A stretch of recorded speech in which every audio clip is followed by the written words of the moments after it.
এআইসিসির নাম বদলের নিদান বিশ্বজিৎ ফুকনের। প্রদেশ কংগ্রেসের নাম বদলে এআইসিসি এম রাখা উচিত, কারণ কংগ্রেস এখন মুসলিমদের দল।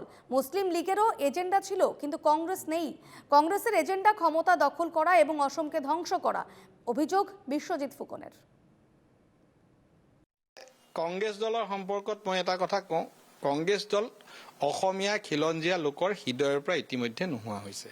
কংগ্ৰেছ দলটোক কোনোবাই এপিচিচি আৰ বা ৰকিবুল হুছেইনৰ নামত কৰিবলৈ কৈছিল, সেইটো শুদ্ধ নহ'ব। মই ভাবোঁ কংগ্ৰেছ দলটোৰ নামটো অসম প্ৰদেশ কংগ্ৰেছ কমিটি মিয়া এম কৰাটো বেছি ভাল হ'ব। এইটো এটা মিয়াৰ দল।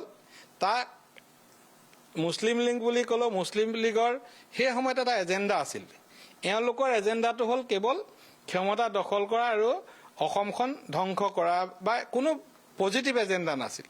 গতিকে মিয়াৰ এটা ৰাজনৈতিক দল, এই ৰাজনৈতিক দলটোত হিন্দু মানুহ থাকিবৰ কাৰণে ভৱিষ্যতৰ দিনত লাজ পাব, আৰু কোনোবাই নিজৰ স্বাৰ্থত হয়তো থাকিব পাৰিব, কিন্তু কোনো সনাতনী হিন্দু চিন্তাৰ মানুহে কংগ্ৰেছ দলত ভৱিষ্যতে কেতিয়াও থাকিব নোৱাৰে, এইটো নিশ্চিত।